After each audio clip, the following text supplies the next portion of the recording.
FPR Inkotanyi.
Murakoze mwafata ibyicaro. Nyakubahwa chairman w'umuryango FPR Inkotanyi, tunejejwe kubakira muri inama ya Biro Politiki yagutse mwadutumiyemo. Turabashimira cyane ko mwadutumiye dore ko twari tunakumburanye. Muri iki cyumba cy'inama harimo abanyamuryango n'inshuti z'umuryango, abahagarariye indi mitwe ya politike, abahagarariye ibihugu byabo mu Rwanda, ndetse by'umwihariko mu bitabiriye inama higanjemo urubyiruko bagenzi bacu. Nge nitwa Yves Iradukunda, ndi komiseri muri FPR Inkotanyi, nkaba na Minister of State muri Minisiteri y'Ikoranabuhanga na Innovation. Ndi kumwe kandi na mugenzi wanjye. Nanjye nitwa Michel Umurungi, nkaba ndi umunyamuryango n'umuyobozi mukuru wungirije wa RSSB. Dutewe ishema no kuyobora gahunda y'uyu munsi. Nyakubahwa Chairman, uyu mwanya tugiye kwakira ijambo ry'ikaze ry'umunyamabanga mukuru w'umuryango FPR Inkotanyi, umwanya n'uwanyu SG.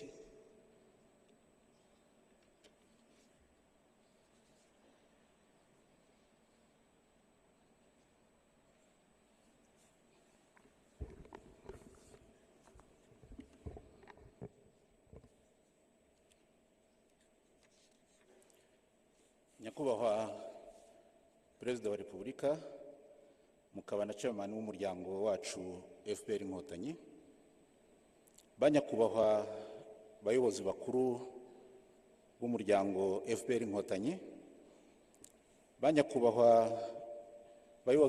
bayobozi bakuru b'inzego nkuru z'igihugu cyacu, banyakubahwa ambasaderi muhagarariye ibihugu byanyu mu Rwanda, banyakubahwa bayobozi b'imitwe ya politiki ikorera mu Rwanda,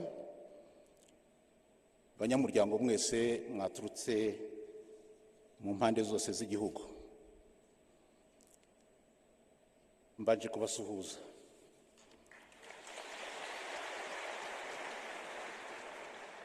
ndabashimira ubwitabire bwanyu muri iyi nama ya Biro Politiki kandi mbahaye ikaze. Inama iteranye hashize imyaka hafi 40 umuryango FPR Inkotanyi uvutse, ndetse n'imyaka 32 twibohoye.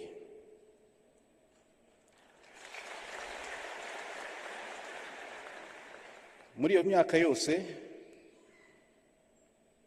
urugendo rwo kubaka igihugu rwaranzwe no gushimangira ubumwe bwacu nk'Abanyarwanda, kwimakaza ibiganiro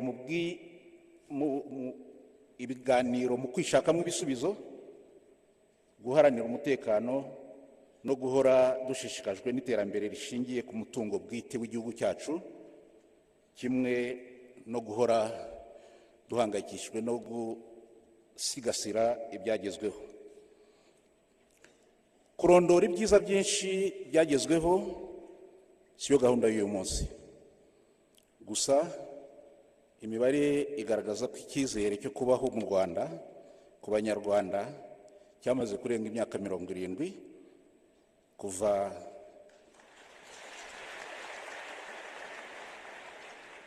ku myaka 46 twari dufite muri 1994. Imibare kandi igaragaza ko ubukungu bw'u Rwanda bwakomeje kwiyongera hejuru y'8% muri iyi myaka ishize na n'ubu. Iyo ntambwe ntawabihisha, Nyakubahwa Perezida wa Repubulika, tubikesha ukureba kure kwanyu muri gahunda zitandukanye n'icyerekezo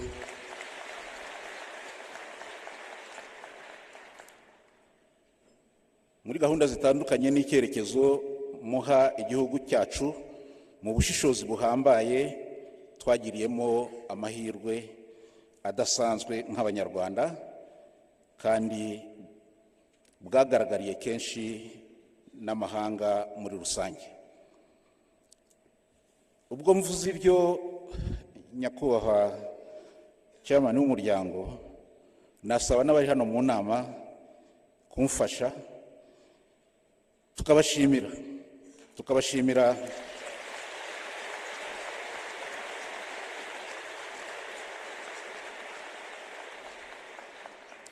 tukabashimira nanone inshingano nshya muherutse guhabwa zo kuyobora komisiyo y'umuryango w'abibumbye ishinzwe ubwenge buhangano.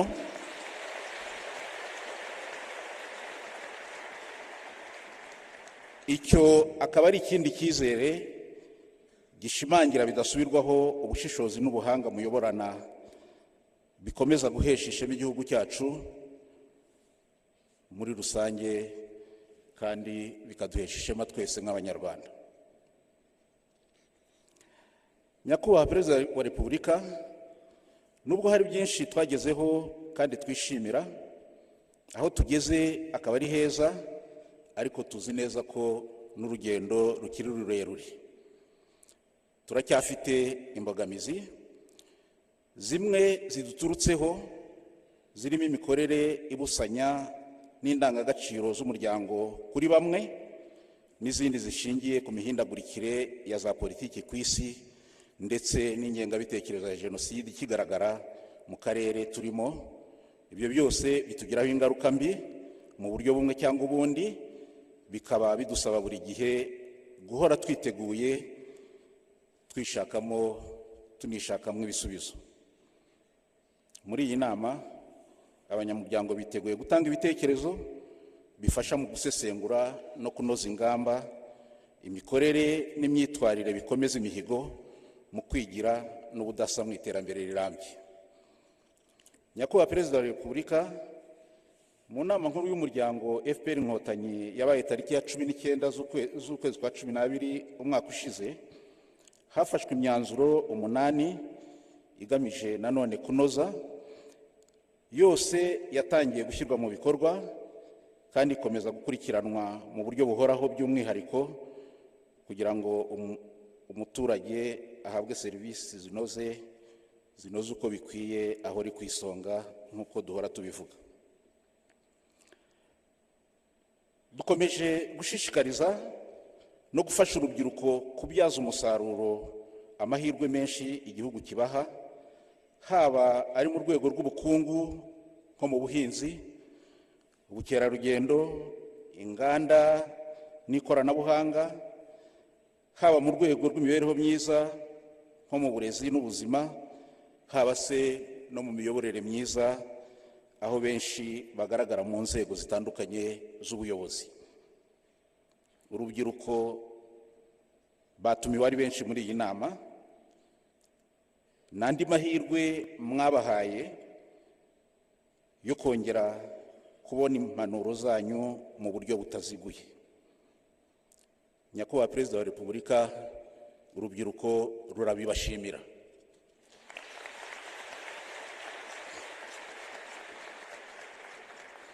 Ibi byose kandi bishingira ku mpanuro nziza muhora muduha zigamije kwigira no kwishakamo ibisubizo, nk'uko tuza kubyunguranaho ibitekerezo muri iyi nama, inama igamije gusigasira icyerekezo cy'umuryango n'igihugu muri rusange.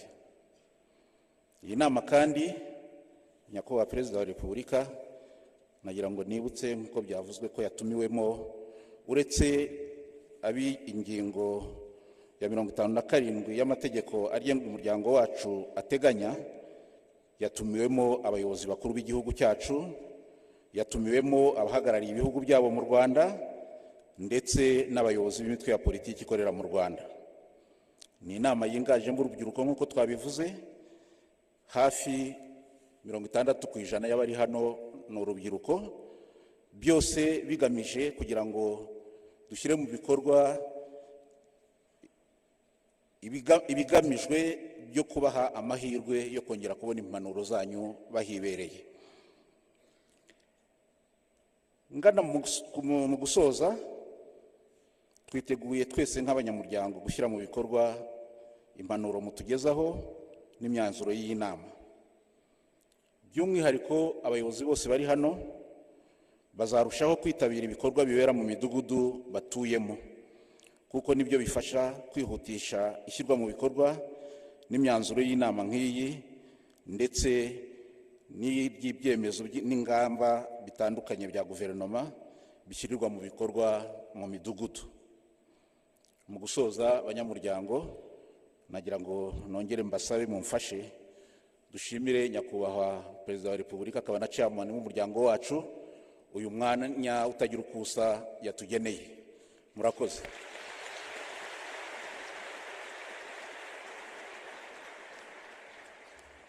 Murakoze.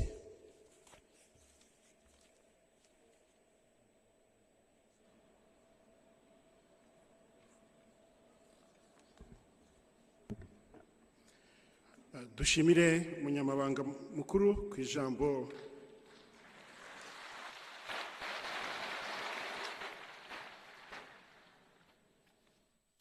Mwaramutse neza, muraho mwese.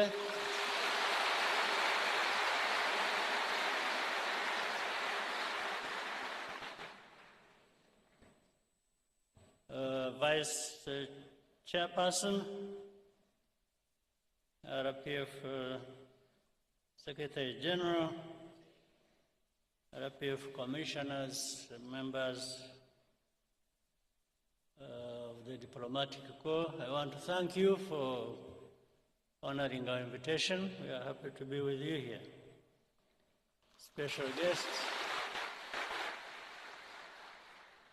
Special guests who have also joined us from different parts of the world.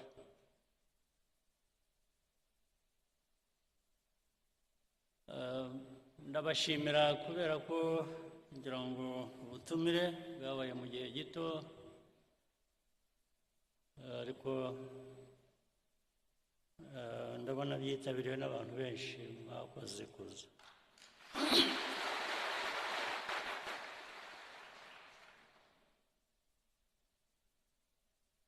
Uyu mwanya ndagira ngo tugire ikiganiro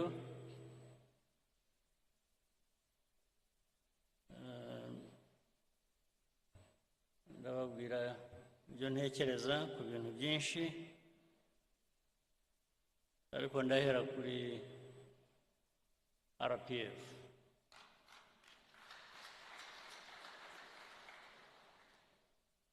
RPF ifite umwimerere wayo, ifite izina, ifite ibiranga bihagije, ifite noneho amateka. Ayo mateka dusobanurira byinshi ku byo dushinzwe, ku byo buri munyarwanda ashinzwe aho yaba ari hose, umurimo yaba ari hose. Noneho bikanasobanura igihugu uko abanyarwanda bacyifuza. Ibyo ndetse bigatuma havamo kumenya neza inshingano za buri wese. Igihugu twifuza ubu ni twe, ariko icyo wifuza ukigeraho ute? Inshingano ihera ku muntu ikarangirira kuri twese hamwe, buri muntu umusanzu we yazanye.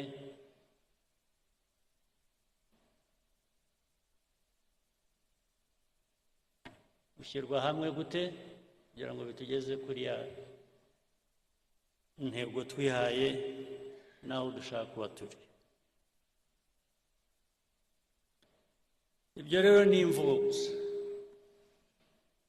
kandi duhora tubisubiramo, ndetse twanabiririmbye, baririmbye FPR. Ariko ibyo byose twabikora twagira, hari ikigomba kugaragara ku banyarwanda no ku Rwanda. U Rwanda ruvuye he? Rugeze he? Rushigaje iki kugira ngo rugere hahandi ruvuga ko rwifuza kuba ruri? Ibyo niyo wakwivuga ukavuga ibyiza byawe, ukavuga ibyo ugezeho, ibyo wavuga byose hari igipimo, hari igipimo cy'abantu, cyane uhereye ku banyarwanda. Rimwe bazavuga batari ko ibi ngibi abatuyobora, aba bayobora RPF, abayobora igihugu muri rusange, ubwo hagiyemo n'abandi batari RPF, ibyo twivuga twe ko bitatugeraho, ko tutabibona, ko ndetse icyo gihe n'abandi bo hanze bagomba barabivuga, bavuga bati u Rwanda ariko rugeza cyangwa se ntiruragera. Ndetse icyo gihe bikabamo no kumenya ikibazo mbese ni iki. Abantu bifuza kugera aha hantu heza, ariho ko tubona bagishigaje urugendo rurerure kugira ngo bagereyo, habaye iki? Iki cyabidindije, n'iki cyatumye bidashoboka?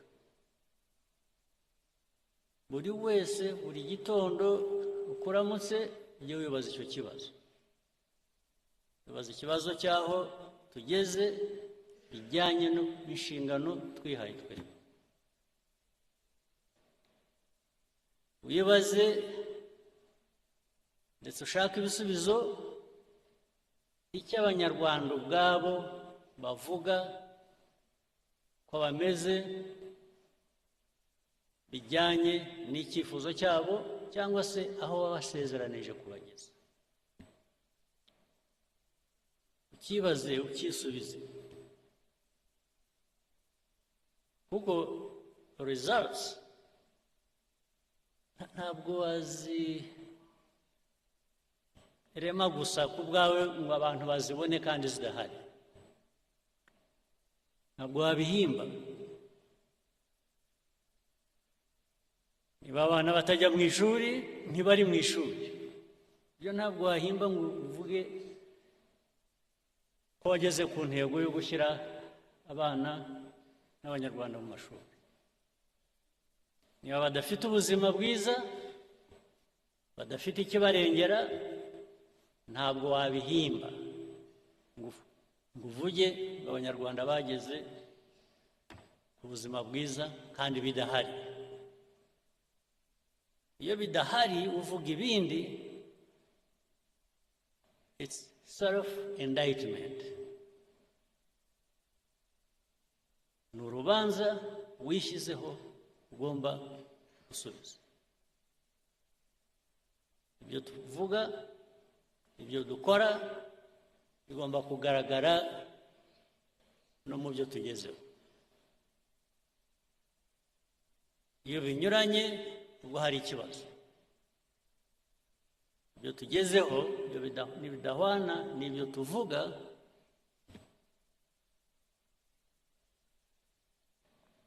n'ibyo dukora, hari ikibazo. RPF rero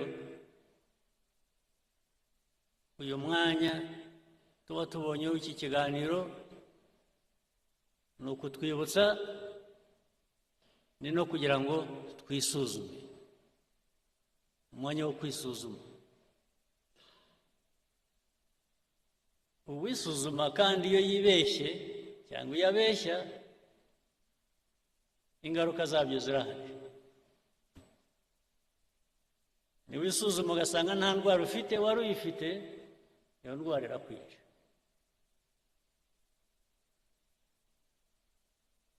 Kuko waribeshye, ntiwayivuza cyangwa ntiwayivura, iraguhita. Indwara mvuga rero wivura cyangwa wivuza,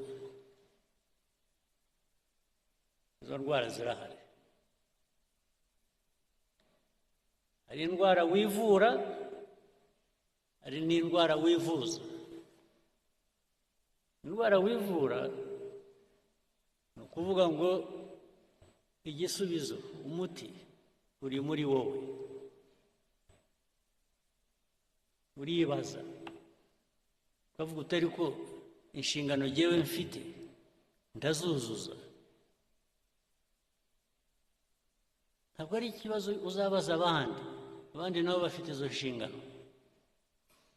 Iyo udahereye aho ngo wivure iyo ndwara wowe, wibaze, wishakemo ibisubizo by'ikibazo ufite,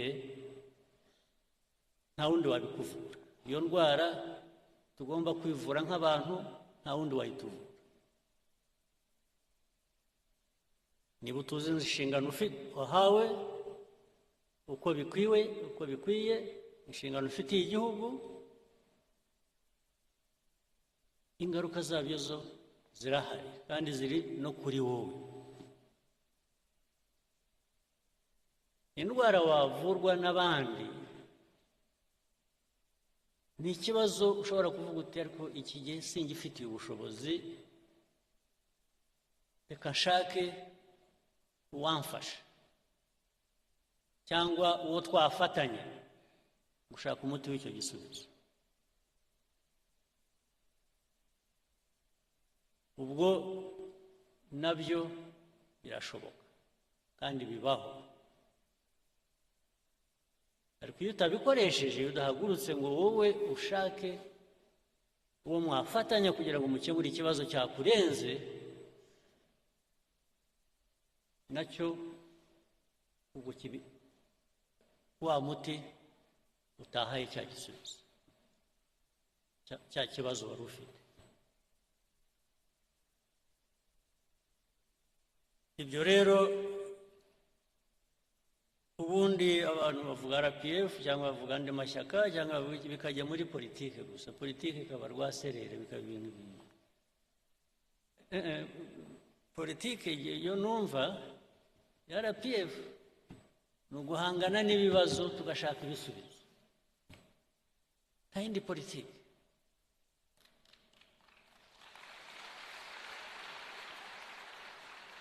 Politiki y'ibinyoma, yo guhimba, yo kubeshya, yo gushakisha uko watirisha, bimwe mwita gushushanya rimwe na rimwe, ibyo biguha ibindi bibazo, ntabwo biguha ibisubizo, byongera ibibazo ku byo wari ufite.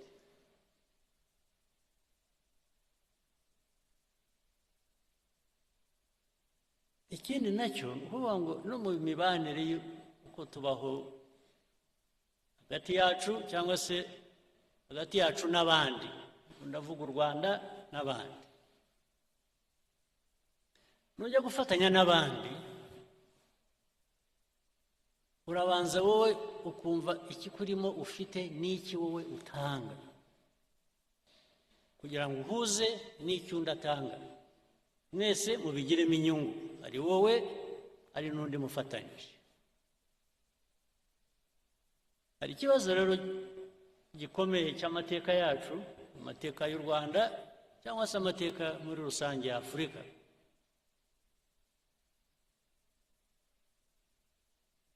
Iteka dusa nk'aho twebwe ntacyo dufite dushyira ku meza ngo dusangire n'abandi.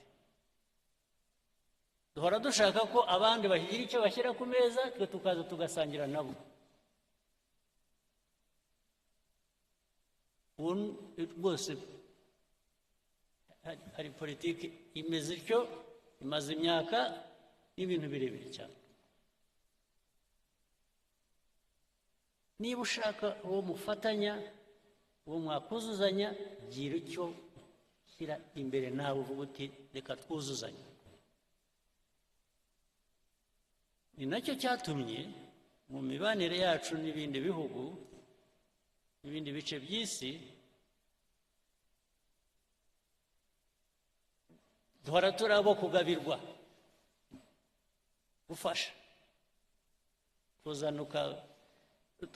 Rwose twemeye umwanya wo kuba turi aho tuganya,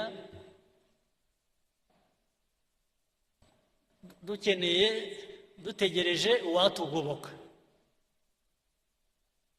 Baraboneka, abo bagoboka baraza rwose baraza, ariko ikibazanye ni imbabazi bagufitiye. Kubera iki? Kubera iki bagufitiye imbabazi? Kuki? Mujya mubibaza, babafitiye imbabazi barabaha kubera iki? Nuko utari abantu nk'abandi, nta bwenge mufite, ibyo buri gihugu ni bitoya nk'icyacu, ni bitoya nk'igihugu cyacu. Buri gihugu, buri bantu bafite icyo bafite. Aho kugira ngo rero ugiteze imbere, kiguteze imbere, ugire icyo ukora, gutegereza ko uwahandi azaza we kuko azi icyo kugikoresha akagitwara, akazaza kuguha imfashanyo wari ukeneye, uba wicishije, sinzi, uba wigize ubusa. Ntimukigire ubusa, ntimuzigire ubusa. RPF niyo message yo kwigira ubusa. Kugira ubusa, mukaba ubusa, mukemera kuba ubusa, mukemera ko mushobora kubaho, muzagira icyo mutunga, muzagira icyo mukora ari uko undi muntu yaje kubibakoresha cyangwa yabibakoreye. Iyo niyo politike mbi nibwira ko RPF mu nshingano zayo mu myaka imaze mike ntabwo ari myinshi cyane, nicyo kibazo yagombaga n'ubigomba gusubiza.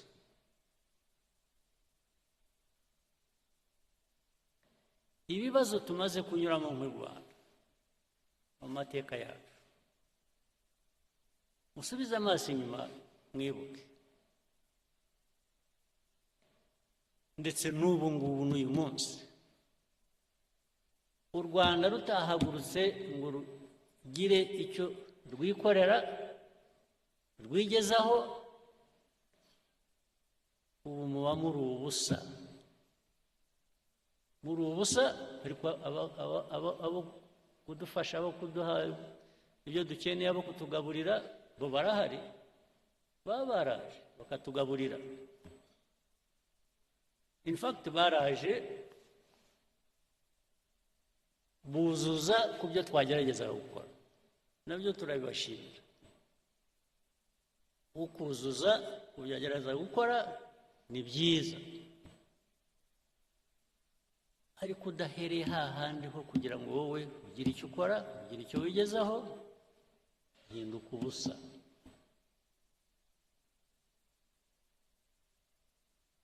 N'ubu rero tujye dusubiza amaso inyuma,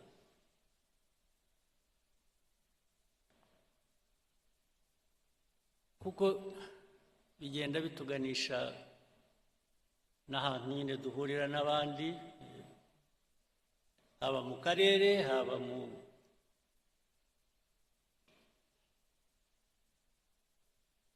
no hirya yaho. Ariko ibi ndabivuga nzi ngo ndabibwira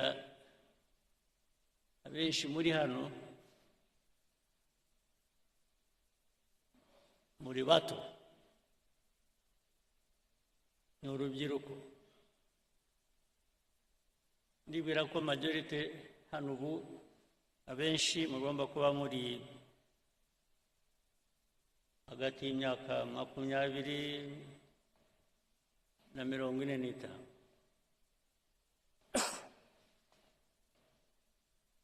Twebwe iyo twarayirenze turi kure, ariko natwe twarahanyuze. Muri twe ndagira ngo mwebwe mukiri aho ngaho bafashe mutekereze. Ubu twe byaraturenze, aho tugeze dusubiza amaso inyuma tugatangira kuvuga ngo iyo mbimenya nari kugira nti.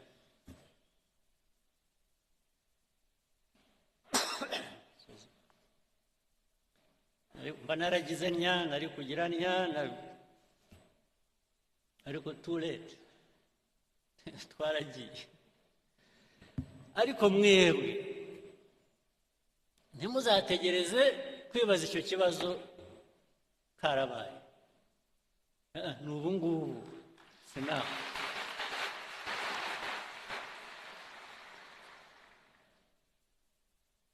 Muri abo mvuga twahise tugeze kure, harimo abasubiza amaso inyuma bakavuga bati twagize duke, twakoze byose,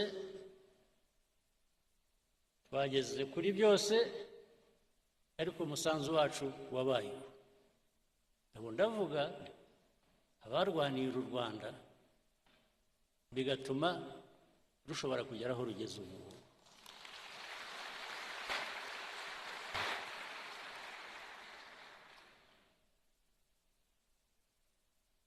Now it is your time. Mwebwe urubyiruko mbwira, it's your time. Don't wait until you are 70 and then you start asking yourself, what did I do? I wish I knew. I didn't. No, ndakubwiye ubyumve ushake uko bigenza n'usohoka. cyangwa wenda bamwe murabikora. Naho igihugu dushaka kubaka, njya numva of course bigezweho mu rubyiruko ni vibes. Ugeze kuri vibes. Vibes nanjye ntabwo nsanze. Good vibes ntabwo nsanze, ariko uhagaze kuki? So vibes natwe twese usibye ko dushaje twebwe, ariko zigera ku iyihe myaka? Zigera no ku bakuru ngira ngo. Vibes n'abakuru ntabwo bazana, ariko kugira ngo tujye muri vibes tugire aho duhagaze kuri izi.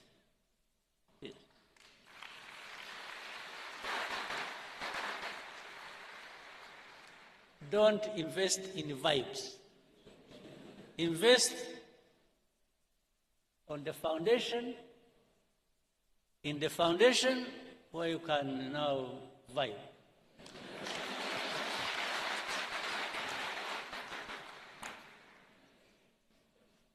Kuko niba nta foundation ihari karakubaho. You vibe only for a week.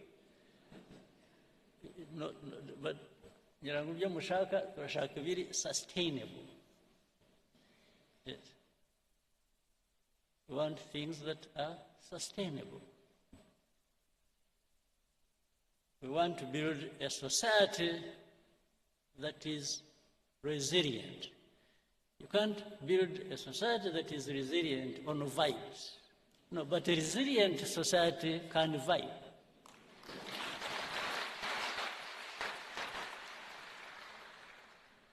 Isn't it?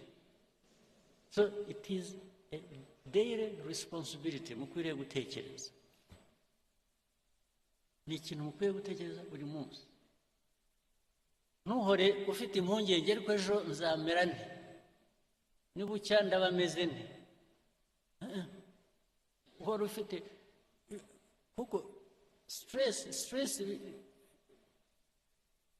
nugira ikibazo uhorana cya stress, jya umenya ngo 50% ni wowe. You are the responsible person. You have worries, you have this, you have urakora ibintu bigutera stress, but there are different ways of doing things and achieving what you want to achieve. So it's not just even the results, it's the process that takes you there. What have you invested in that process? What thinking? What feeling? What commitment in the process to give you the results you want?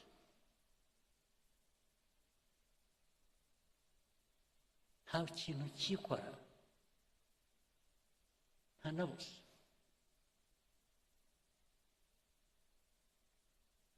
Mbese njya numva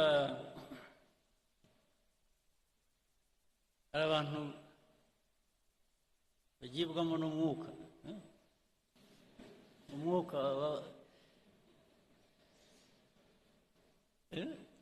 ubajyamo ni uwuhe? Ntubabwira gukora iki? You just mugira umwuka gusa, ntugira umwuka gusa utagira icyo uvanamo, uragera uhere. Umwuka wagera ugahera. Umwuka abagibwamo n'umwuka ibyo bazanira ni ibiki? Umwuka, I have no issue with the umwuka, but must have something in it, tangible, that touches my life, that transforms my life.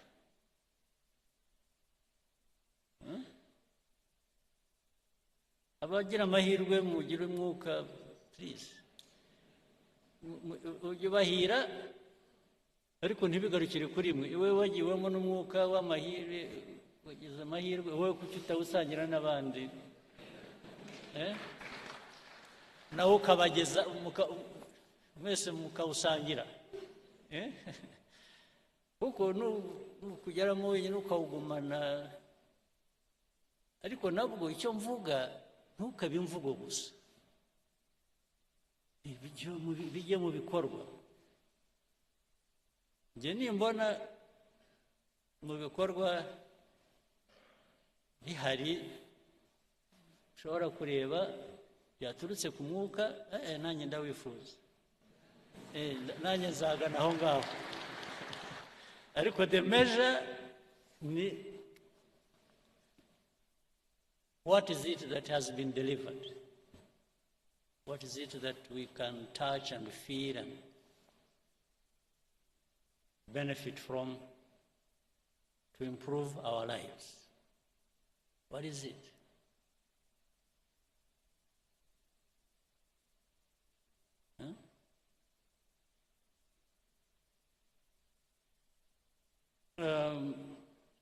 So mwebwe abatoya rero again iyo igihugu kibategerejeho ni byinshi kandi iyo mvuga igihugu ntabwo ari ikindi nimwe igihugu you're actually waiting for yourselves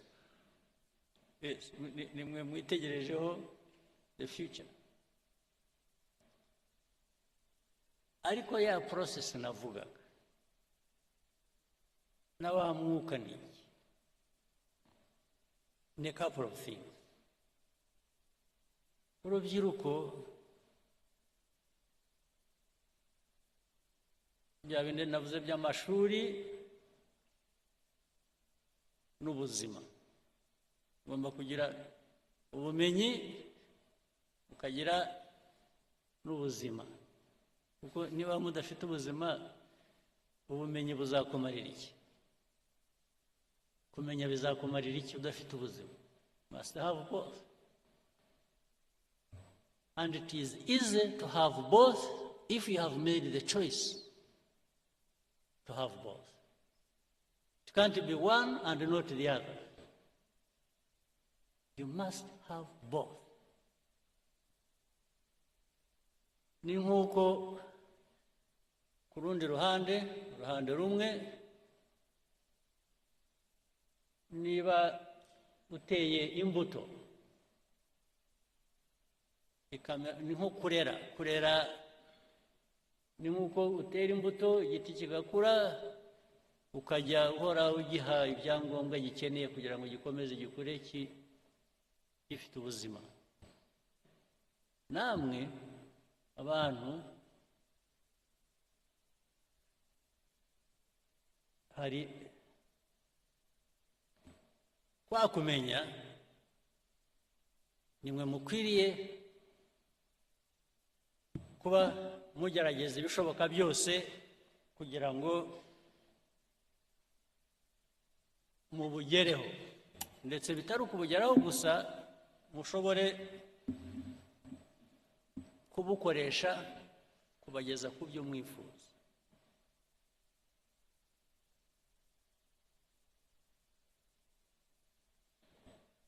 ariko ibyo cyane ku bakiri bato mwebwe ubwanyu mugomba kugira umusanzu wanyu you must make an effort ariko hari n'uburere muhabwa n'ababyeyi ndetse na society umuryango mugari imico imyifatire kirazira ibyo abantu babijyaho impaka nyinshi hirya no hino ahantu hose ndetse bimwe ugasanga muri society imwe barigisha ibintu cyangwa barabwira abantu gukora iby'indi society itemera akaba ubwo bivanga rero bikaba ugasanga noneho society wari urimo yahindutse ikindi kintu ntukimenye ntukishobora kwimenya kuko ibyiza byari biri muri iyo society ntabwo byatejwe imbere uko bikwiye ahubwo abantu babishimbuje ibishya biga hirya no hino rimwe na rimwe bitari na byiza no kuri aho ngaho babivanye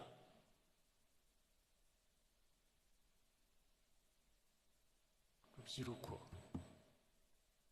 kubarera ni ngombwa kwirera ni ngombwa kwirera ni ukuvuga ngo wowe urahitamo icyo wifuza urahitamo icyo ugomba gukora ariko urubyiruko rukura ruri aho ya resilience navugaga se tuzayivana he muri aho muri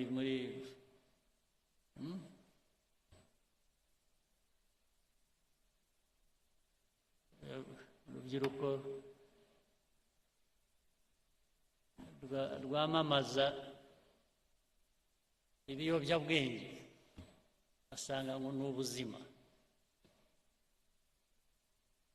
usanga maze ibiyobyabwenge by the way ndabishyira hamwe byose ni inzoga n'ibindi bikomeye ntiriwe mvuga muzi ariko reka mbivuge imwe ntimujya mubivuga aho bibera ishyano bijya muri benshi ariko ntawe ubivuga hari ikiyobyabwenge cy'inzoga hari ikiyobyabwenge kindi bijya mu mutwe gusa bikaba ibi ni ibiki bitabi n'ibi drugs njya numva amakuru bajya bambwira ko bibarimo bitari bike ndababwira kandi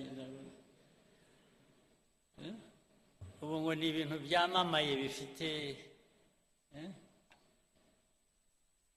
bamwe mwabyigiye hano abandi mwabivanye hanze bigendera hasi biranyerera ntabwo bijya biboneka ariko ibyo uko abihisha kose abo birimo hazagira uko bigaragara byanze bikunze ariko uko bigaragara kwa mbere nimwe byangiza ubirimo mbere na mbere yuko bigeraho bikangiza na communities muri rusange ariko biroroshye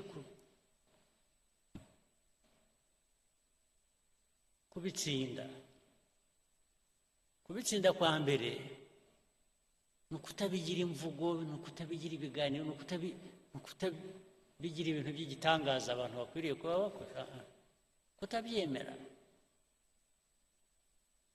ariko n'impamvu bidakwiye kwemerwa murabizi ni uko ubikora arabihisha wowe ushaka gukora ikintu uhisha kubera iki uzi ko ari kibi ikibi si urakora iki rwose ndababwiye nabonye mwacecetse mwese nk'aho mubizi ariko ubwo ndababwiye nicyo nakora gusa ni uko nzajya mpora mbibibutsa ariko nkora ubwo namwe muzagera aho mwibwire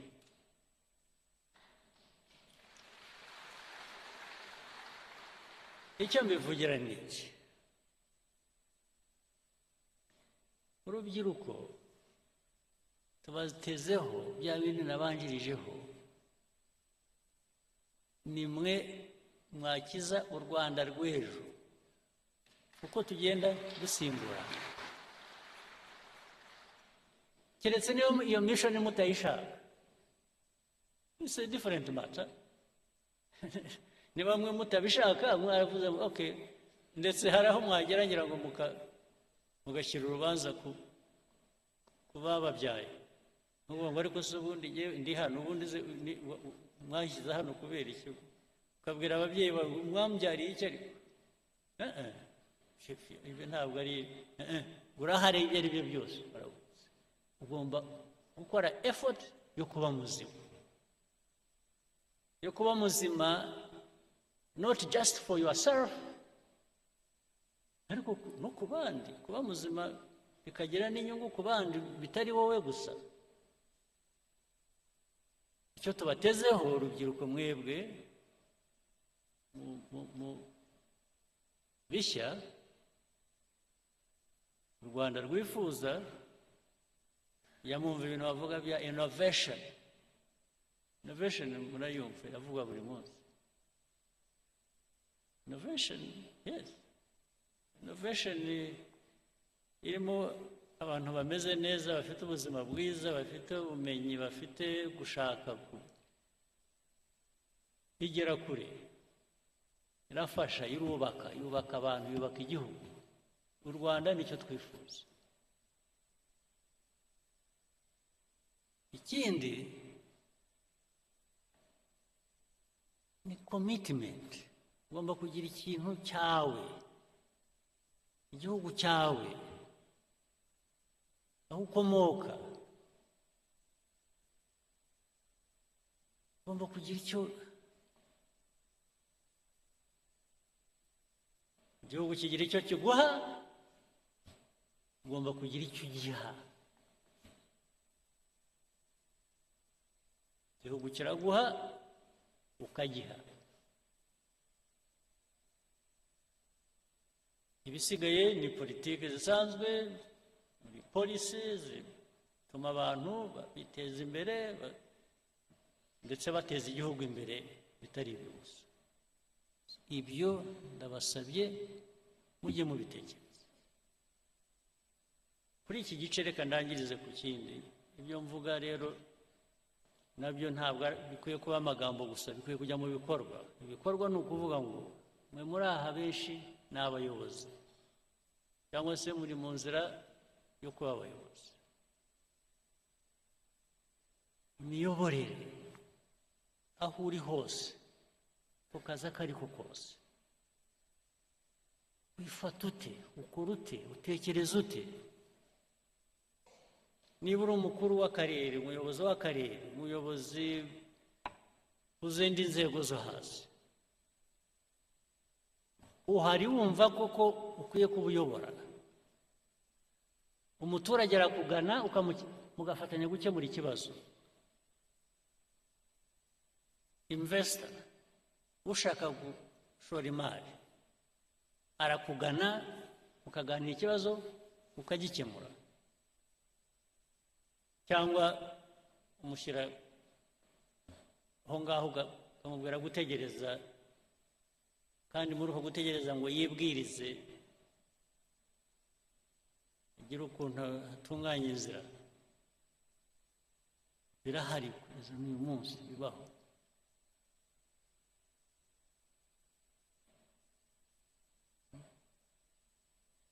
Hariho hose ntabwo ibyo bikwiye kuba bibi. Ninde ejo bundi bambwiraga hari umuntu kubera ko nkatuye ndi hafi aho kuri Muhazi umuntu wavuye hasi waje akora icyo kibazo nizere ko cyakemutse. Yakoraga ibintu by'amajyambere ku mazi yarahubatse inzu n'umuntu uturuka hanze ufite ashaka gukora shyira ubwato ku mazi ashaka kugira ngo yubakweho buzajya buparika. Umuyobozi w'aho ngaho ati noti ushobora kubikora bijyaho ariko biza kumenyekana ko yashaka ko abanza kumutugira kugira ngo amwemerere. Abantu bari hano cyangwa baturuka muri ibyo bice bagomba kuba babizi ibyo mvuga. Urumva umuyobozi niba harimo abayobozi bazakora batyo bicaye hano cyangwa bakora batyo umenye ngo icyo ni icyaha ubundi tudakwiye no kukubabarira twakumenye.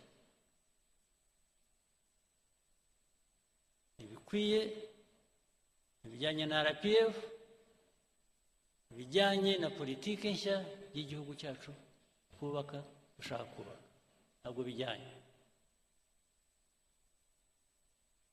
Abayobozi bari hano ndababwira ngo niyo nshingano yacu gukurikirana n'ubuntu butoya nk'ubwo ngubwo buzana umwuka utari. Ibindi ni imikorere yacu muri rusange, serivisi ahantu hose uko zitangwa, uko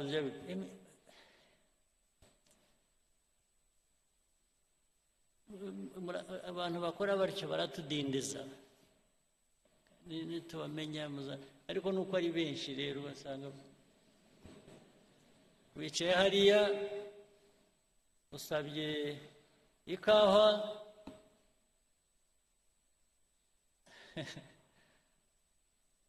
n'abaza bakakubaza ishyushye ikonje.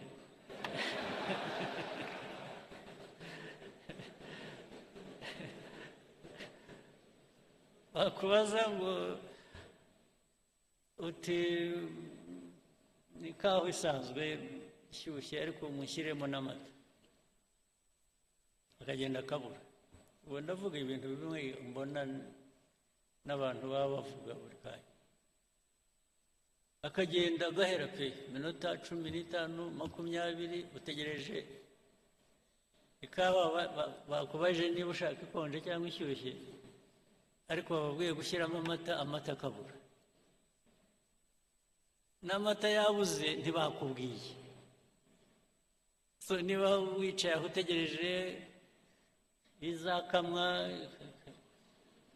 bakohereza ku isoko mukajya gufata, bitubamo murabizi ahantu hose.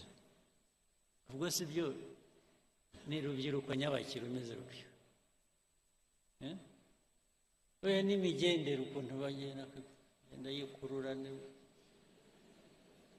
Hari aho nagiye rimwe ariko hashize igihe, nuko mbona n'ubu ngo biracyabaho, byarantangaje. Nagiye ahantu twajyaga dukina tenisi, abantu bamwe hano barabizi,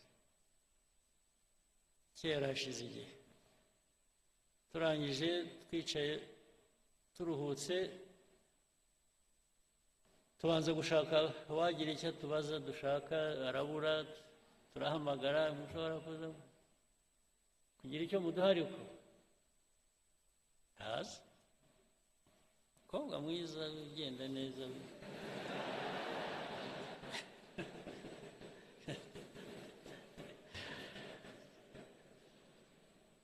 aza afite opena mu ntoki, aho azatugereraho yaba mbonye arahamenya, arampobera.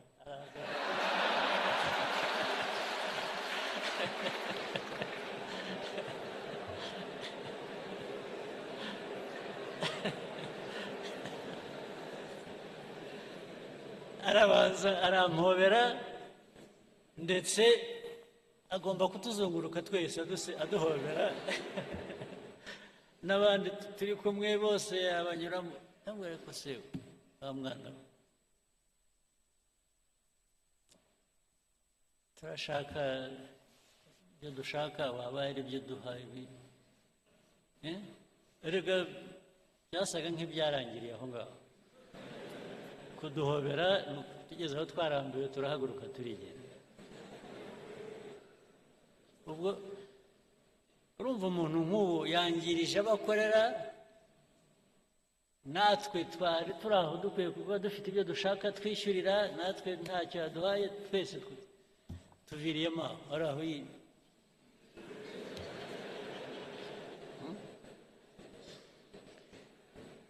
Ubu koko mwumva, ariko se mwe noneho sosiyete, igihugu mushaka kubaka cyaba kimeze gite? Ni ikihe?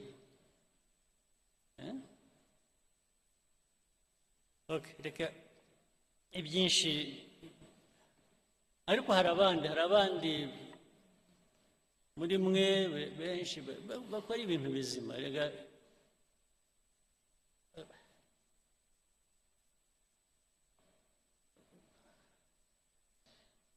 ubu ibyo ari byo byose ibigaragara ni ibitari bizima, niyo abenshi baba bakora ibyiza ariko hakabamo abantu bake bemerewe cyangwa bakora ibintu bibi, bya byiza ntibiba bikigaragara. Ni nko gufata amazi, ikirahure cy'amazi ukadonyamo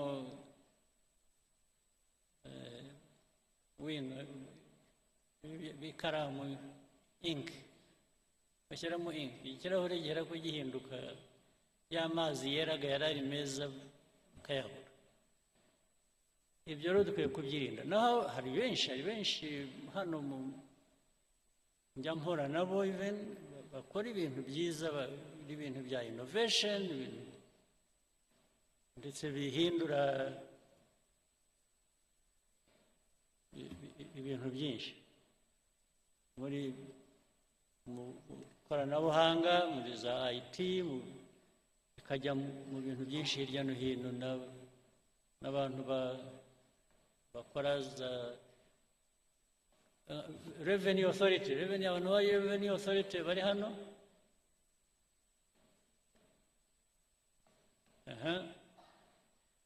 Ngira ngo hari innovations nyinshi zibageraho cyangwa mu byazi zituma ushobora gutubura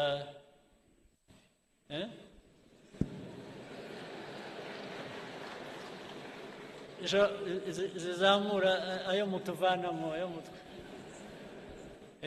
Ariko iyo byabonetse gutyo hari ikibazo, bikaboneka innovation izamura itubura revenue, tax revenue, hanyuma byarangiza bikajyaho hagati.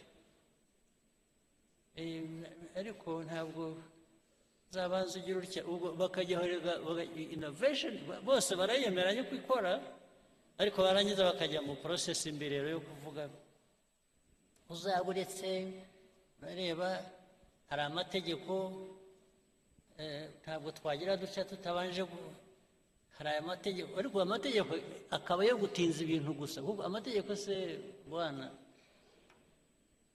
amategeko ashyirwaho n'abantu, sibyo? Yes sir. Igihe umuntu yabonye ikintu gikora kijyanye n'icyo yifuza, wihambirwa n'itegeko. Hari n'amategeko yaduhambiraga yo mu gihe cy'ubukoroni, aho ngo hari itegeko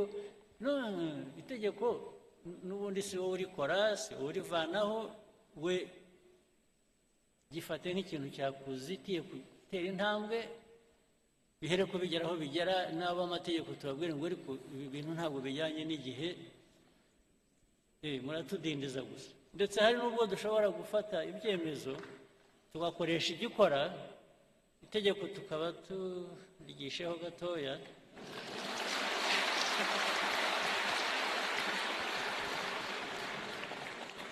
kugeza igihe rizahindukira, ariko bitatubujije kugera ku nyungu twifuza. Iyo process niyo process ijyana n'igihe abantu bagezemo. Ntuhambirwa, keretse dufite ikindi kibazo cy'uko abantu benshi ari n'ubwo iyo agiye gukora ikintu cyangwa akwiye kuba akora ikintu cya mbere kimubanza kuza mu mutwe, we ni inzitizi yo kutagikora. Ntabwo ari ukuvuga ngo ngiye kugikora, hanyuma nimpora n'ikibazo, icyo kibazo ngende nkishyira iruhande. Ahera ko abona ko hari inzitizi, akagendera ku nzitizi bikarangirira. Ntabwo biba bigikora, ntabwo igihe tugezemo gishya ari uko gikora. Hari icyo bifuza kuvuga? abanyaguhaye microphone mbwira ariko we utanzeho nk'urugero ibindi biri hano ntavuze n'ibiri hanyuma dufashe tubwire ko twakwihutisha. Thank you, Your Excellency. Kuna mutugiriye. It's true. Innovation is very important. Nukurushaho gutekereza ibyatuma tubona amafaranga menshi. Nk'uko mwabivuze, tugomba kwigira. We need to sustain ourselves. Kandi mwihute. Mugire ubwira, mugire ariko mwe ntimushaka kuva mu bukene vuba. Murumva ikintu haboneka ikintu kikurangiriza ubukene mu cyumweru wowe ukavuga uti ariko genda ashaka umwaka ubwose waba uri mu ntoki rwose.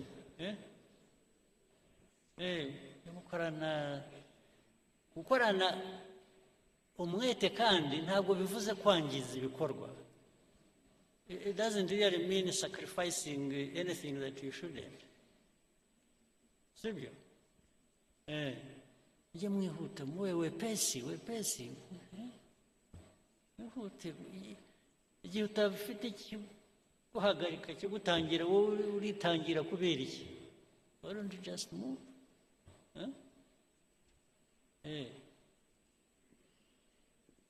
Bimwe mwita kurasa ku ntego. Ntimukarase hafi ku ntego. Keep straight. That's what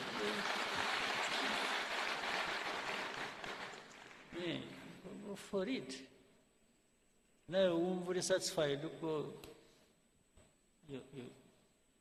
sibyo? Yes, sir. Okay, asante. Now, let me take you to something else. I'm sure you can guess. It's now the other politics other than RPFs. Geopolitics, regional or whatever. Because it affects us as well a lot.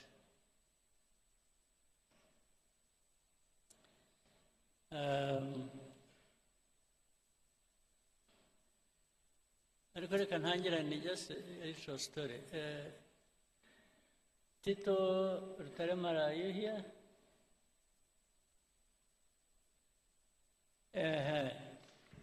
I want to know where you are around. I want to tell the story. You know, in actual fact, igihugu cyacu kivuye kure. Ewe, ntikiravayo neza. Turacyavayo. Acyari byinshi.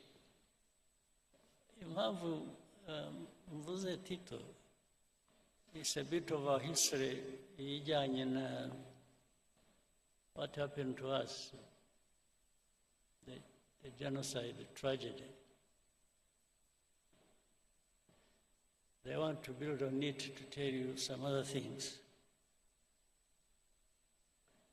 The genocide that happened, there are indications of things that happened as far back as the 60s. That continued. Nubwo we also have people who would say it's an exaggeration, really nothing happened. Or what happened, I think, was bound to happen or should have happened. We still have that conversation, unfortunately. But I wanted to say something. I don't say it a lot. It comes to my mind once in a while. Tito, you were one of those twari kumwe in 1991 in Paris. Mu nama na Paul de Joux. is a name I cannot forget. Eh, Ariko ndibuka Bihozagara, ndibuka wari uhari nawe cyane. oya ariko ahubwo naje mbere.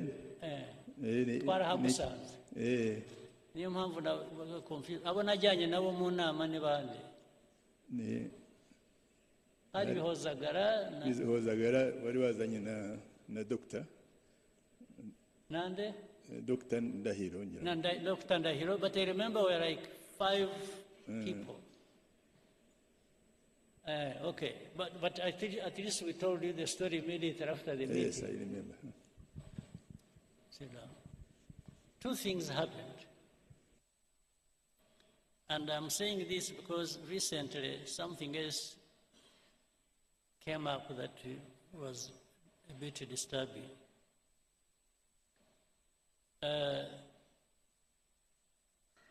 We were invited, RPF, to go to Paris. We were supposed to meet some people from Habyarimana's government. It was about, according to what we were told, to talk about peace. In fact, the RPF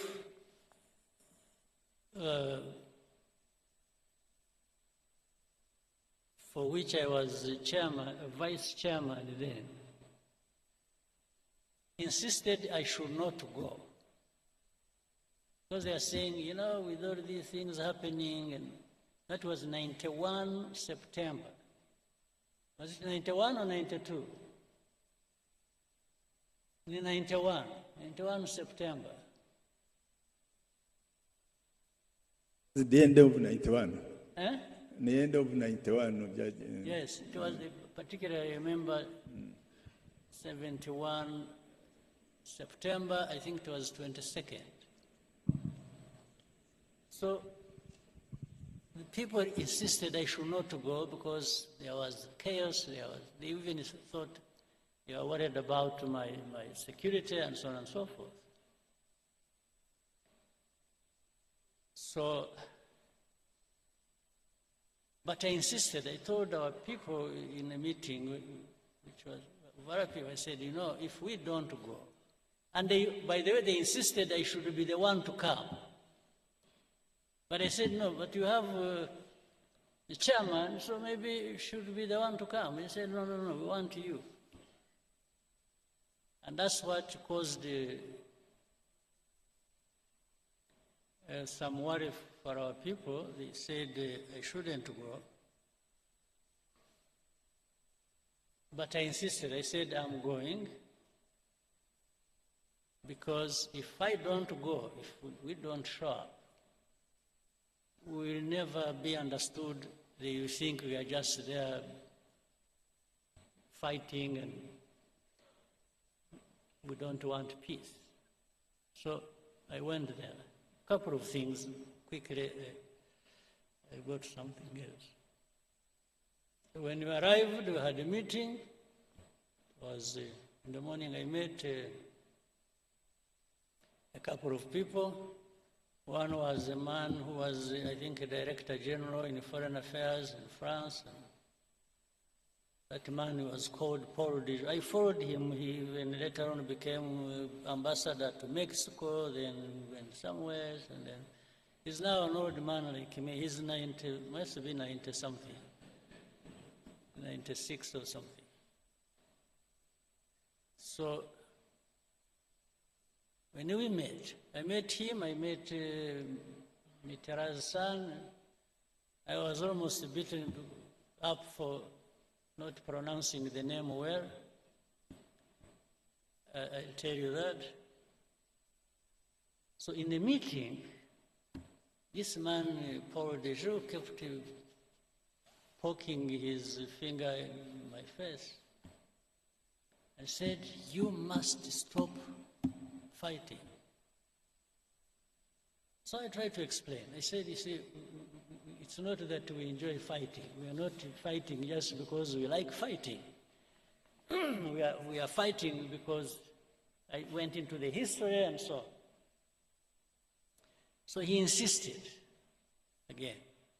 Then in the conversation, it got heated up. I actually got a little bit upset. I answered back in a way. Then he said, no, you must stop fighting, because if you don't, you know, even if you take Kigali,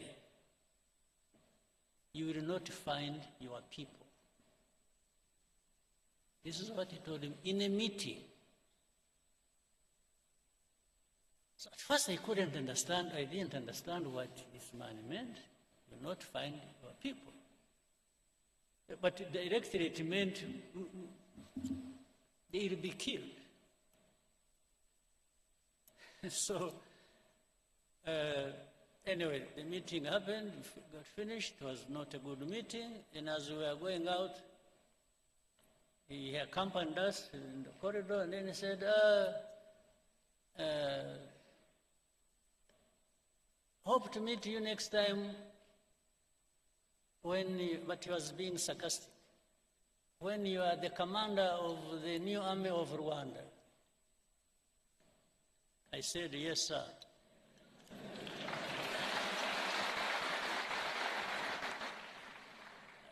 I said, if and when that happens, you rest assured I will do a good job of it. This is what I told him. So I went, when I was supposed to stay a night and leave the next day, so in the hotel where I was sleeping, I think we were in Hilton Hotel.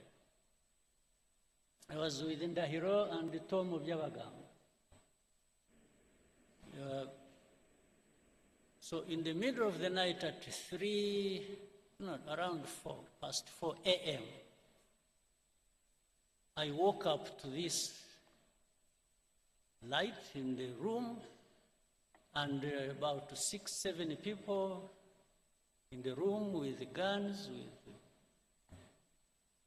They were not putting on uniform, they were putting on jackets and so on and so forth. So, and I woke up, I said, who are you? What's going on? Then one of them said,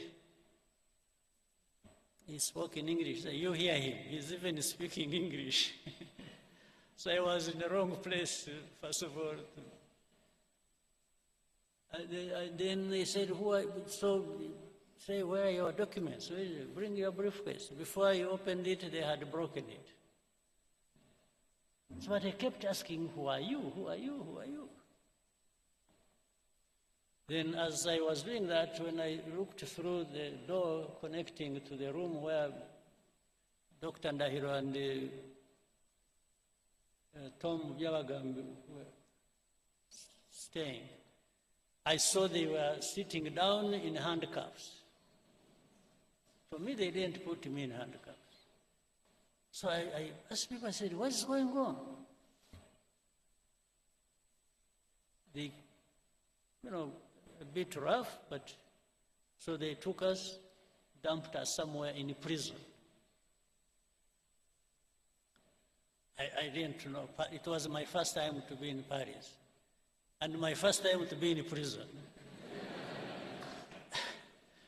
So, hopefully the last. Since that time, I haven't been to any other prison. So they put us in the log, somewhere down in the basement of some building, and left us there. Then later on, people showed up around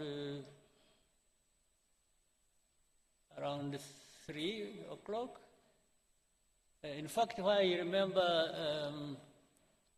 that because Agara was around, they didn't know where we had been taken. I don't know how. They were assisted by some people in France whom they knew. Then we saw Jacques Rabunal and because Agara. There was a very good friend of ours called Carbonal, a French guy. They showed up in that basement in your prison because I think they had known where we were, and they had tried to give us food. I refused to eat. I told them I'm not going to eat anything in that prison. So they brought us bread, I remember, and milk, pints of milk and bread for us, because we had refused to eat prison food. Then they even wanted to interrogate us. Well, they did. They wanted to put to use a polygraph on me, the lie detector. I refused. I told them I'm not going to have a lie detector at all. I said, if they want to kill me there, let them go ahead. In the end, they say, whom did you meet? I mentioned that man, Paul Dejoux. Then he said, who else? I said, Christopher Mitterrand. He said, no. Who told you he's called Jacques Christopher Mitterrand? So, so they told me, repeat. I said, no, I'm not going to repeat. I said, I'm not the one who gave him his names.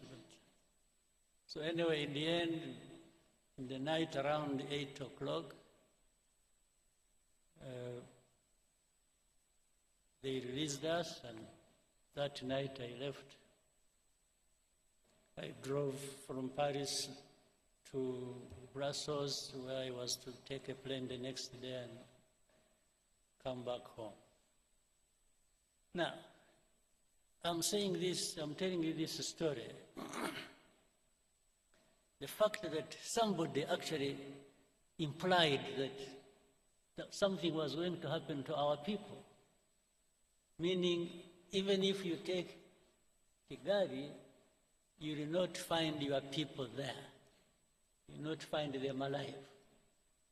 Then later on, connecting that with the history, I mean, with what happened eventually,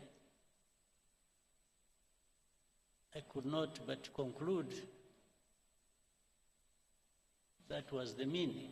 They were privy to what was going to happen. Now, in the most recent thing, let me now switch to something next to us and the recent. And I will bring up, you know Rwanda has had many problems in the region, and especially with the Congo. For all these years, actually. We said we are here 32 years, almost all the 32 years are problematic. And when you look at the story, these genociders who went to Congo, by the way, whom we had the opportunity this last time, when was it, 2 weeks ago, or how many weeks? When we had a Unity Club event here, in this same room, when people who went through all that history, these senior commanders of FPR, when one of them sitting there told us a very comprehensive, interesting story, because he was there, he was in it. For him, he was not saying things he just heard from some people or anything. No, he was part of it. He told us all the places he moved to in Congo, and the officials he worked with, and his colleagues who up to this day have been integrated in the armies and other institutions in the Congo, and he named them by names. He told us the story of even how he went to Burundi and everything he did there, and the names of people who did what, who are still there, or who left, or who died, or something. He's an encyclopedia on this. And he actually was part of it. He told us, those who must have, who were here saw it, or saw it on television. And he has notebooks, he has pictures, he has evidence, later on which. But forget about all that.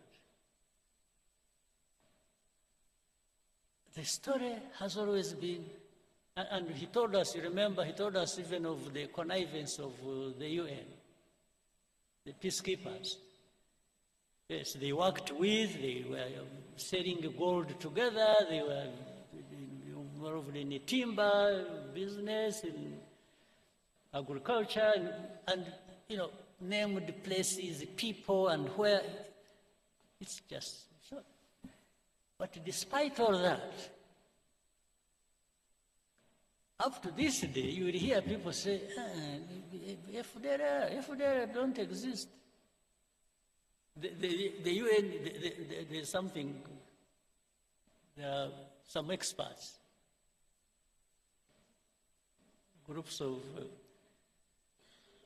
a group of experts. They'll tell you all those stories. It's like that story doesn't exist.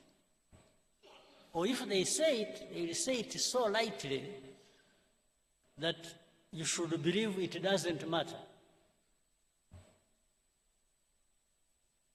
Okay. So it goes on, and then some of these leaders in the region, in Congo or Burundi, they say it publicly how and on which side they are.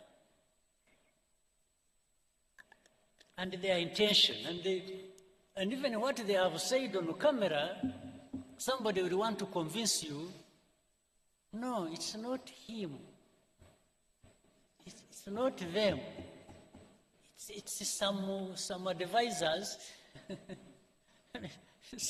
No, but he said it. Whether it is an advisor who wrote it on a piece of paper and the president read it, it is no longer advisor, it is the man who read the thing. So they will keep you telling you this. So now, not even for a bit, I don't believe, ordinarily, I don't believe in conspiracy theories. I really don't. But when you have people,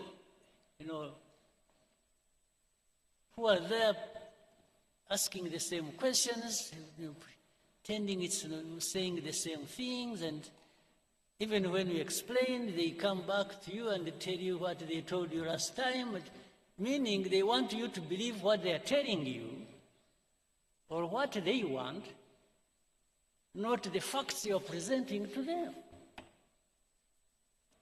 So it's really like saying, better change your mind and start seeing it like I see it. Anyway, all this has resulted into what we have now. And I also want to remind you, and then I've said it again, I hope you have had time to cross-check the story, the truth about it. This conflict we have in Eastern Congo did not start from and was not started by Rwanda at all.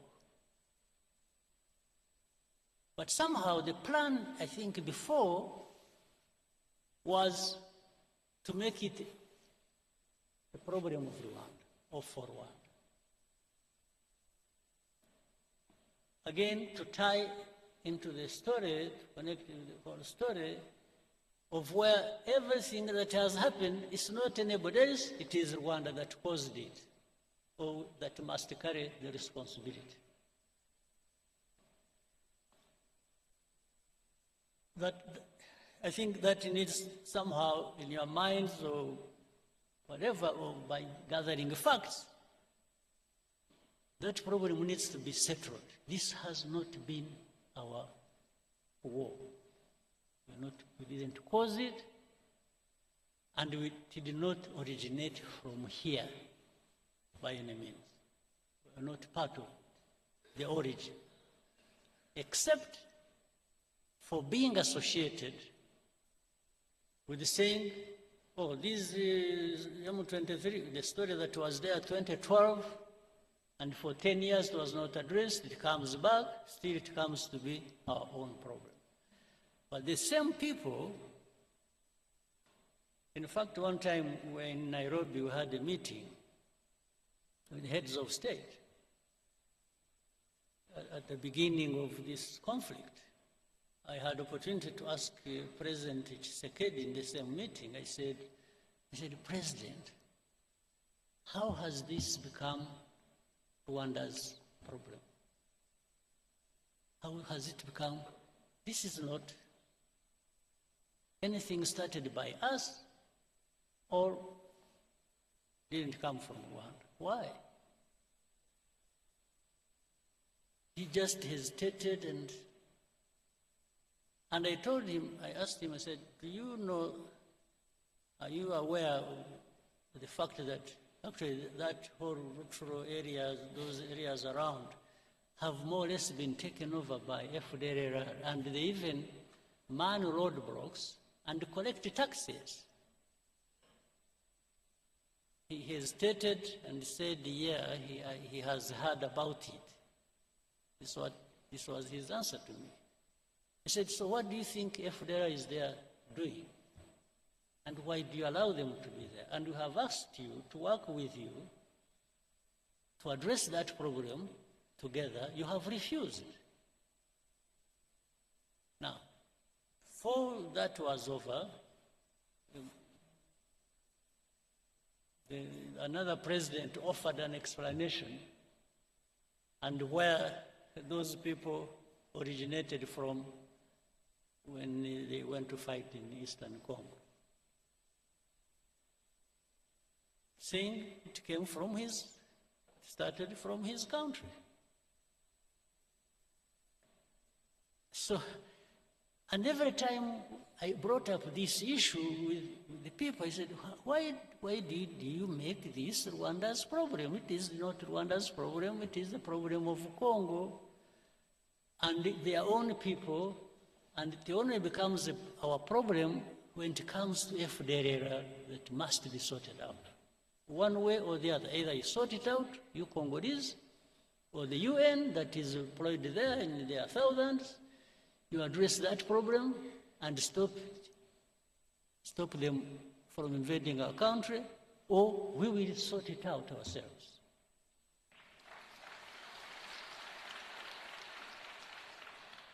Eventually, that's how we were drawn into this matter. Now, for the recent things, whatever happened in between, I try to cut a very long story short.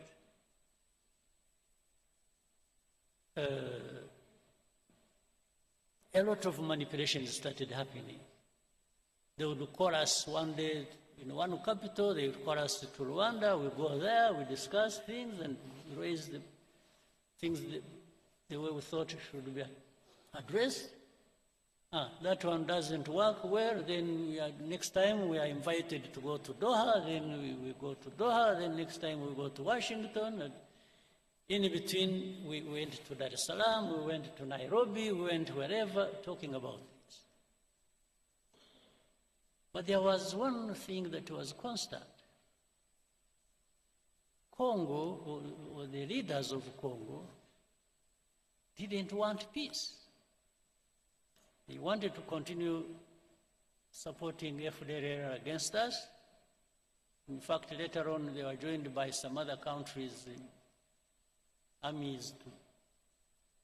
You know the story about Goma and Kava and so on and so forth.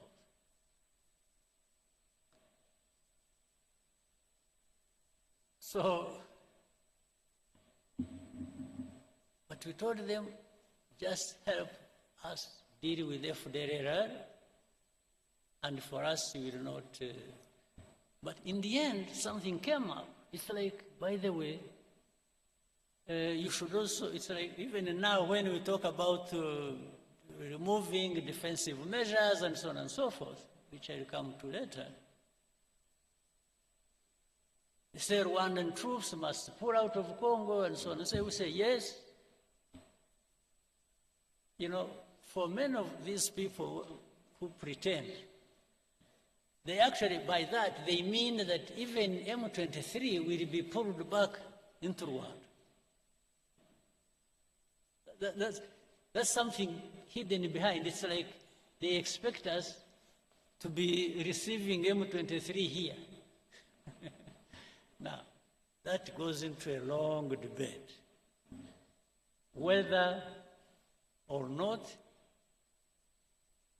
and how these people are Congolese or not. That's another story now. And I always tell them, no, this is a story that doesn't involve me, because how they became Congolese, how whatever happened in Congo and between Congo and Rwanda, as of those years, I was not yet born. So I don't know. I cannot be asked to answer for colonial times problems. I was not there. And Rwanda is not responsible for that. Now we'll go into the last thing we went to when you went to Washington,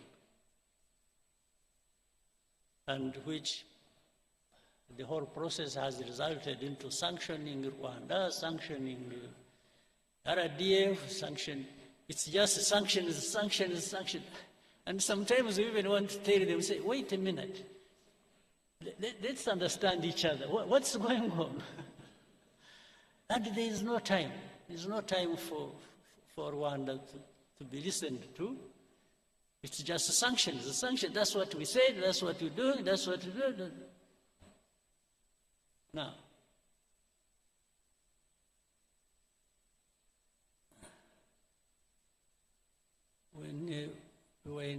before we went to DRC, to DC, Washington, DC, on 4th of December to sign an agreement. A couple of months before that, we had been actually giving information of what was going to happen in Uvira, owing to the troops that were moving there from Burundi and the Congolese army and what they intended to do and so on and so forth. We gave them everything. They know it. They can't deny it. It is on record. It is in writing. So when Uvira fell, then they got an opportunity to say, okay, you know what? Let's frame it as Rwanda literally insulting President Trump and defying Washington and disrespectful. They didn't. So they are the ones who caused the Uvira. And we told them, so this Uvira was, we forewarned you about Uvira 2 months before signing the agreement. Said, how can you hold us responsible for this? Then, initially I thought the initiative they had brought up of saying, you know, they want to resolve the problem of, first of all, the political problem, internally, then the security problem that concerns Rwanda and the region, then the economic partnerships between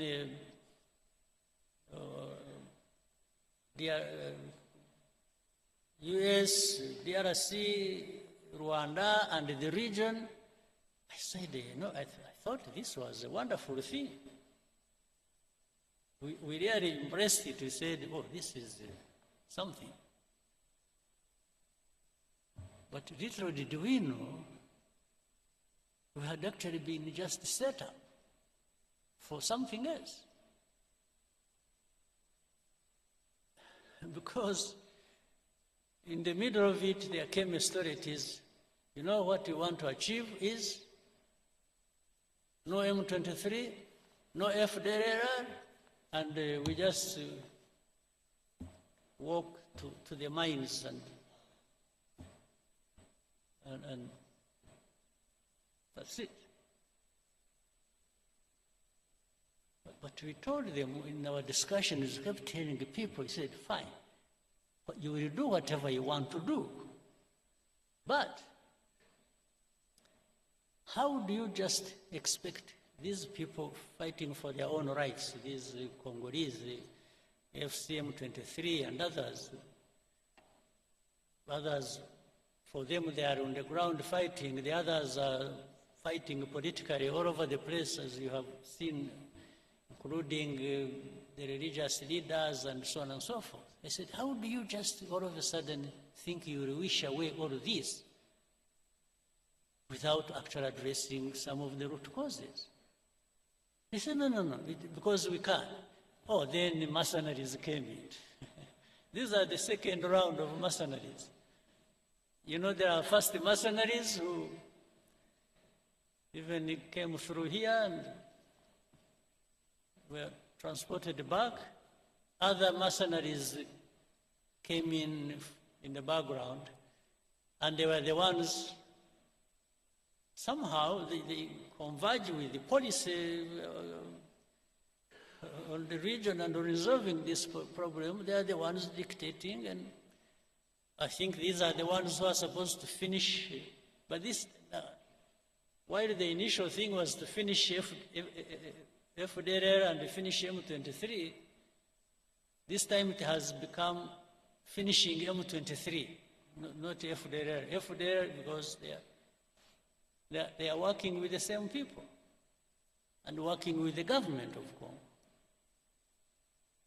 Now, all these facts, they are known. But the complication of this, the world politics and the geopolitics, is that there are people who think they just dictate what the truth should be and what should happen, and for the rest you just shut up. That's what is going on. Today, what is going on is if you raise an argument, you say, oh, you know what, I'm going to sanction you. That is the argument. Now, something I shouldn't forget, I said I was going to, because of the story I brought up earlier. In the recent weeks and months, we have heard of the story of the killings and the fighting that has been going on in a place called Minembwe, around the Minembwe area. This is a place home to some Banyamulenge or some other.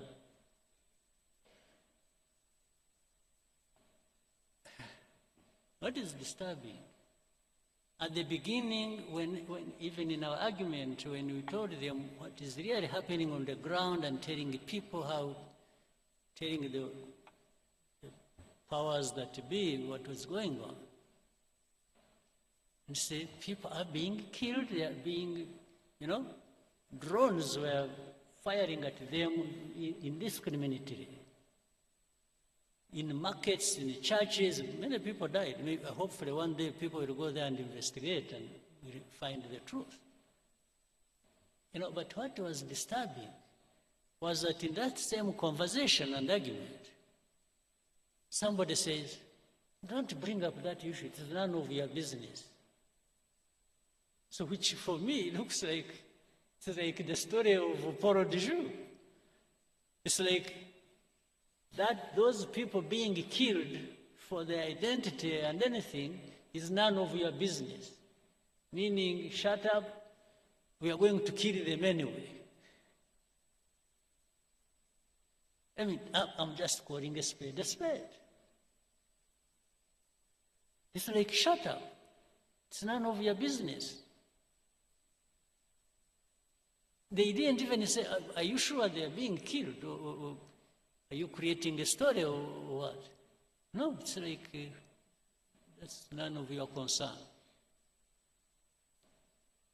But if it is not my concern, maybe it should be yours.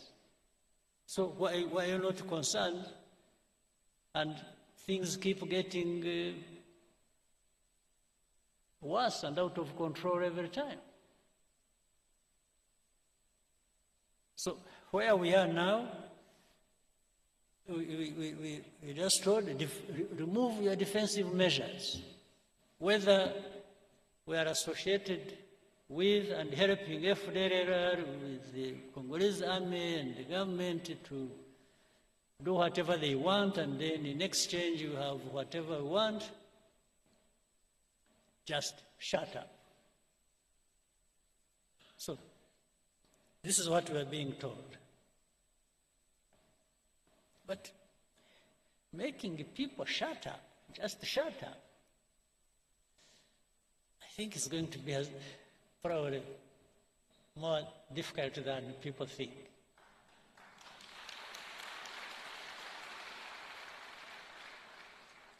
To say we will support those who want to come and kill you, or like they killed you last time,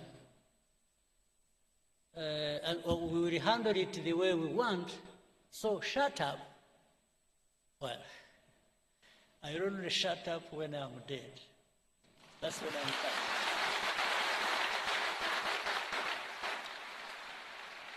Absolutely. That is the only way to make me shut up.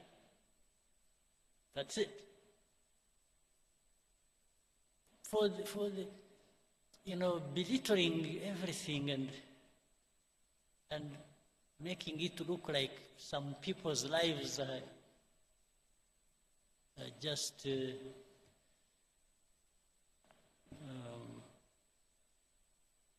maybe, I don't know. It's not my politics. It's not RPF's politics.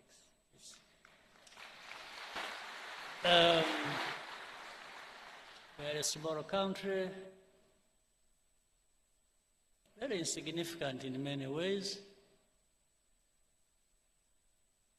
You can do much harm to us, granted.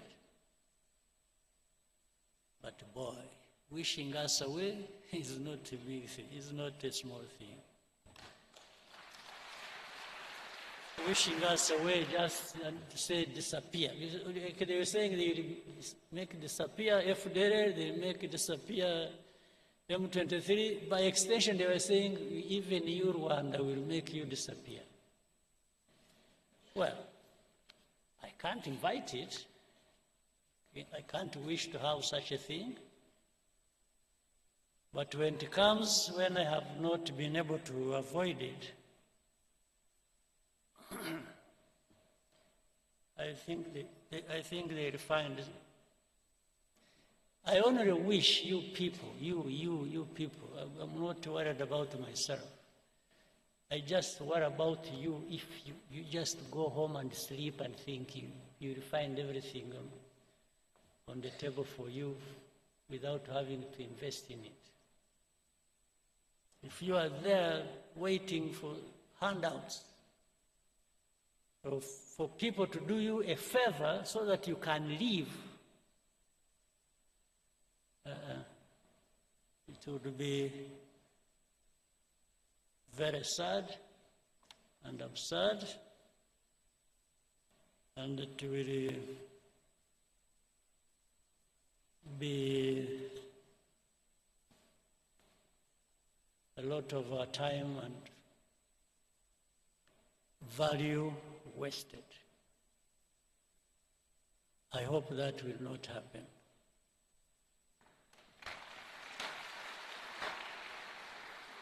And for that,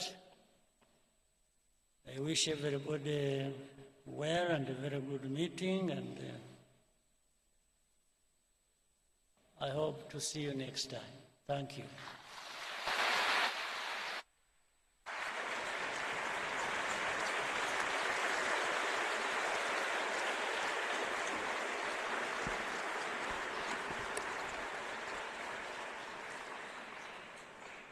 murakoze nyakubahwa chairman ku mpanuro muduhaye. Nk'urubyiruko ntituzaba ubusa, ahubwo tuzaba bold mu nshingano kandi turangwe n'imico myiza.